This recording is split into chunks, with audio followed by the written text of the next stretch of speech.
Greetings and good afternoon from Chicago Midway Airport. Today I'm taking a flight with Southwest Airlines back down to my hometown in Austin, Texas. It's been a lot of fun exploring Chicago. I visited the Shed Aquarium, so check out that video if you haven't. And I also filmed Amtrak trains heading in and out of Union Station, so check out that video on my second channel if you haven't. Just like in any airport, there are these screens here that show the flight status. The screen shows that our flight, Southwest Airlines Flight 3002, is on time, departing at 4:25 p.m. out of B-17. After making our way through the airport, we can soon find our gate and can settle in while waiting for departure. No, I know you probably don't want it, but I felt bad, so I gotta go doing it. Excellent. Do you want one? Very nice. While waiting for departure, I decided to go watch the ground crew prepare our plane for departure. The ground crew pulled one of these big trucks up so that the food could be loaded onto the plane for the flight south. Where else do you think all that airline food probably comes from?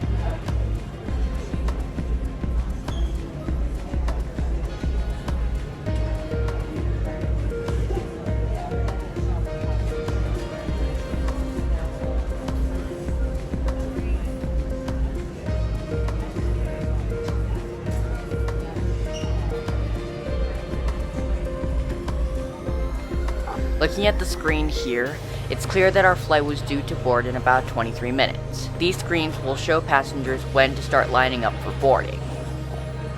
After a little bit more waiting, the boarding announcement for our flight is soon made and we can climb aboard. Climbing on board, we are met with the exact same amount of legroom and the seat layout that I experienced on my flight northbound.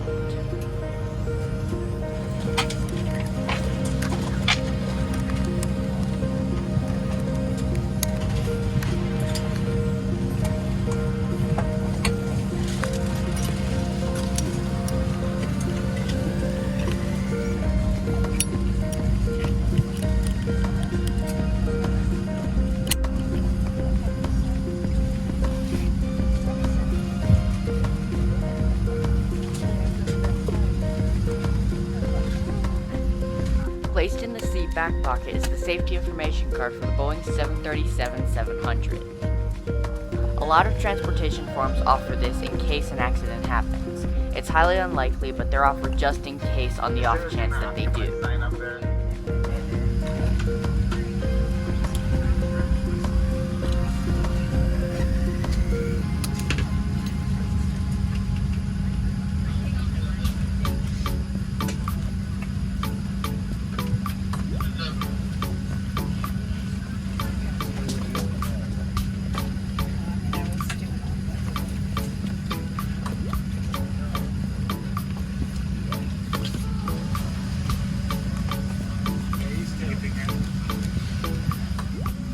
Another thing I noticed was that there was this other sort of magazine thing. I'm not sure what this was all about, but it is what it is.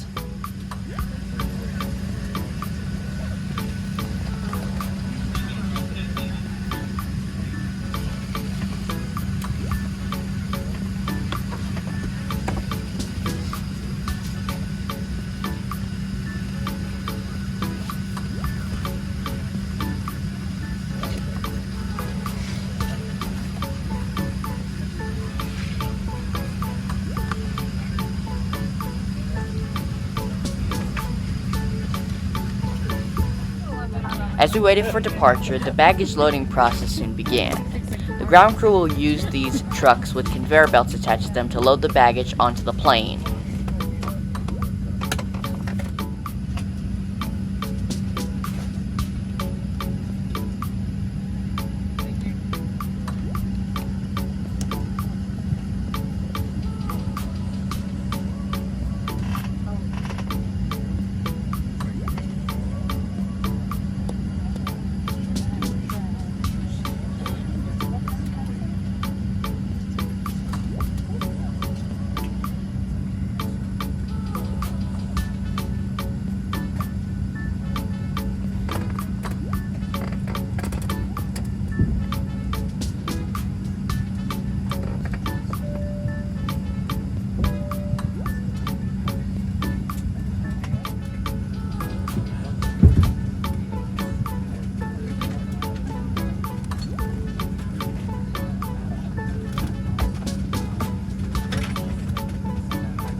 A little bit behind schedule, our plane pulls out of the gate, beginning our 2-hour flight down to Austin.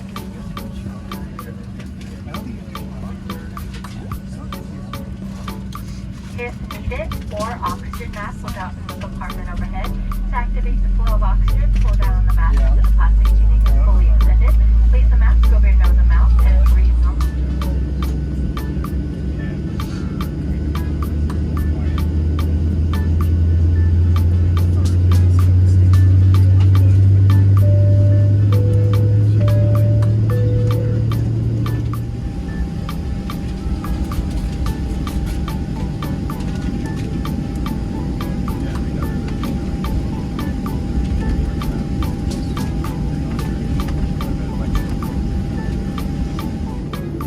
Making our taxi, we had to wait for a couple of other airplanes before we could proceed to the runway to take off.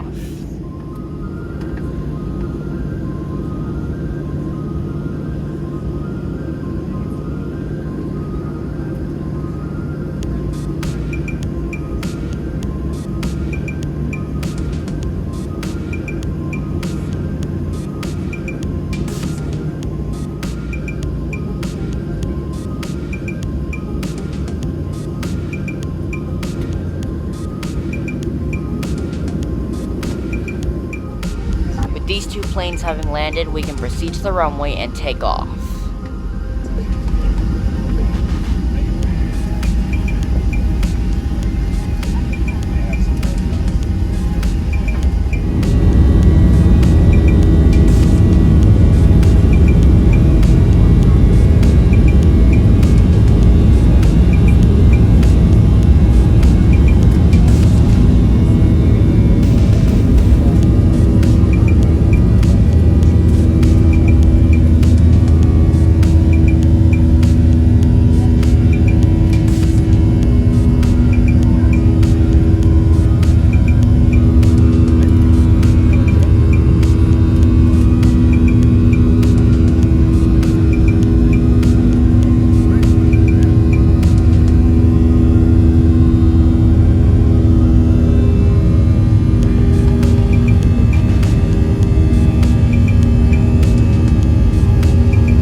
Making our way out of Chicago, we get a great view of the Chicago River below us.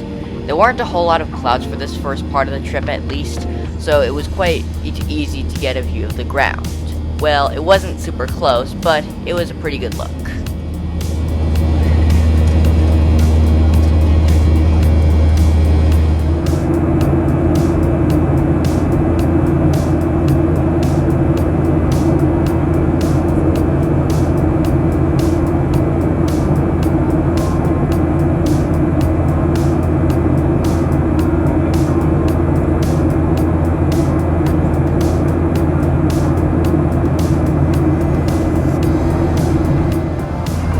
As we cruise over the Midwest, let's look at the accommodations. We were met with the same pretty limited amount of legroom that we get on pretty much any airline, at least that I've discovered so far, with only just enough space to stretch out and get comfortable. However, with the luggage being held down, it does kind of make it a bit tricky to stretch out. The tray table folds down from the seat in front just like on any aircraft and can extend a bit for easy use. The table works well for watching TV, getting some work done, having a snack, or having a drink, as there is this small ditch towards the right that can hold a cup where you can drink from.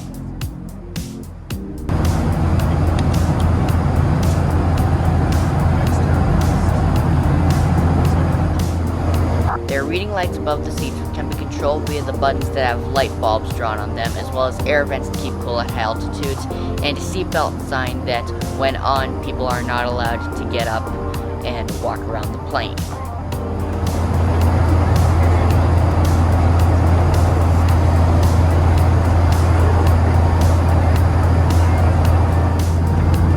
again on the armrest here is this button that I still can't quite figure out the purpose of.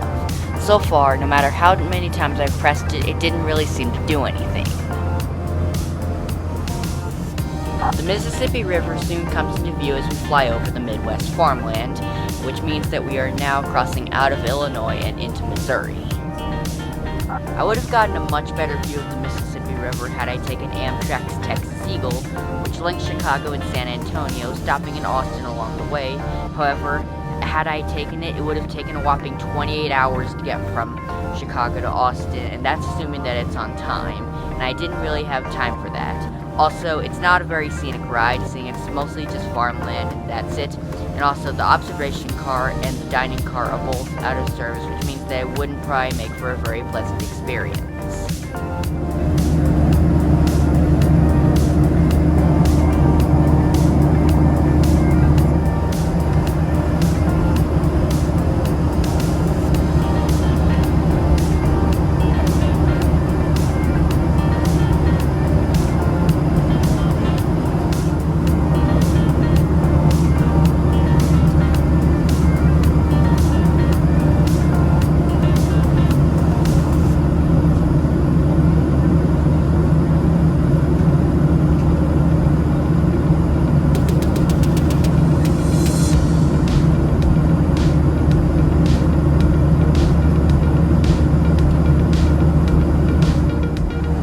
As you cruise south, the drink service soon began. I went with a plastic cup of water with some ice in it, and there wasn't a whole lot to say about it. However, it did manage to keep me hydrated, which was great. The sun began to descend towards the horizon, and it was a beautiful sight to see and made it very easy to pass the time on my flight to Austin.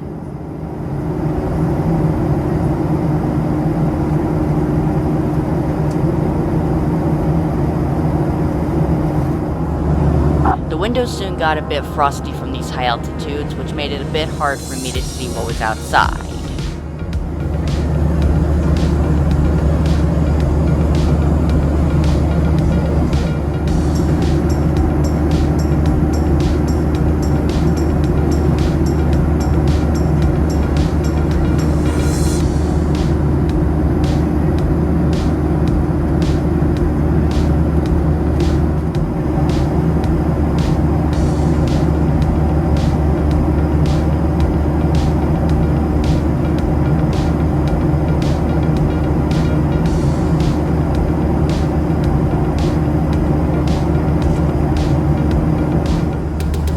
The flight continued, I noticed that there was this small bag that was inside the seat back pocket.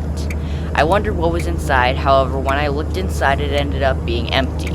I'm not sure what this bag was all about, but it is what it is. Comment down below if you know more about this.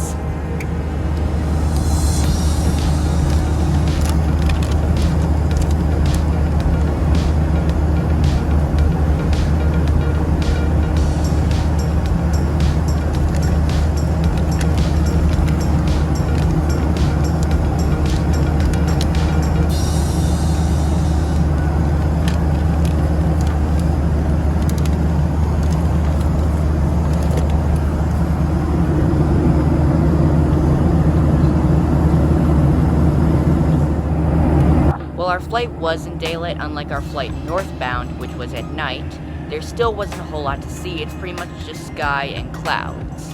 Even when I could see the ground, it was super far away, and so there still wasn't really a whole lot to see, which is why I don't find airlines to be the most pleasant experience.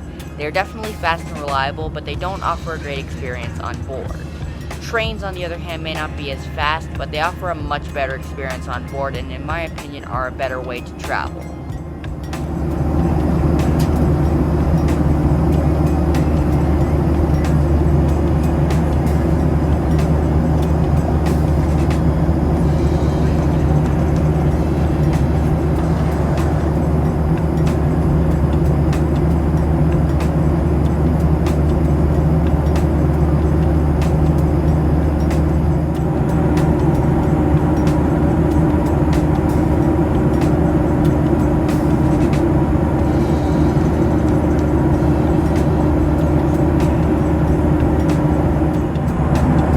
ground finally begins to come into view as we make our final descent into Austin.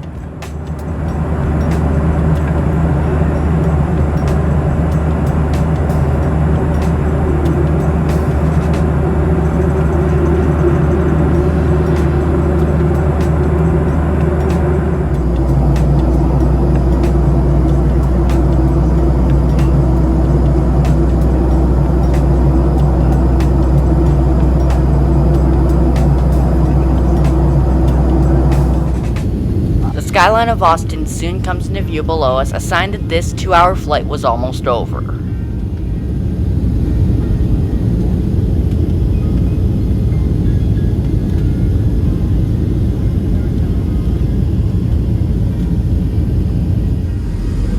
As the sun sets over the horizon, we make our final descent into the Texas capital city.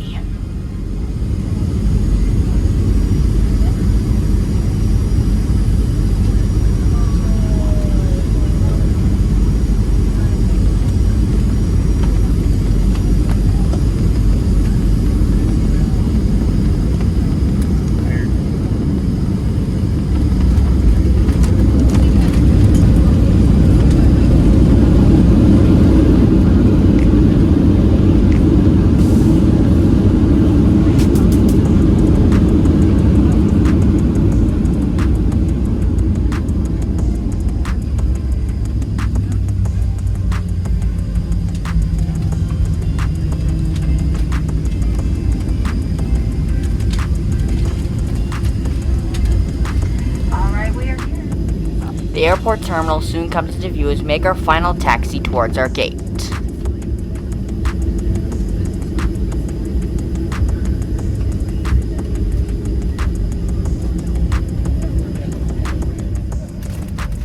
Our plane makes one final turn into the gate and we finally make it back into Austin Bergstrom International Airport.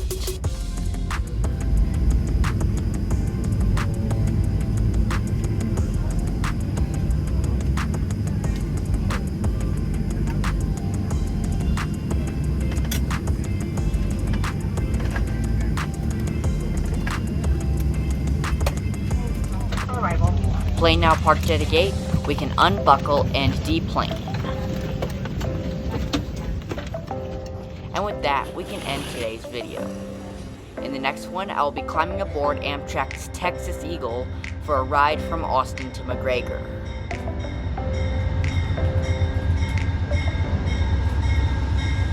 If you enjoy my videos, I suggest that you like and subscribe. I have a lot of cool content coming up in the near future, so stick around so you don't miss it. Anyways, that concludes today's trip. I hope you enjoyed the flight, and I will see you all next time. Take care.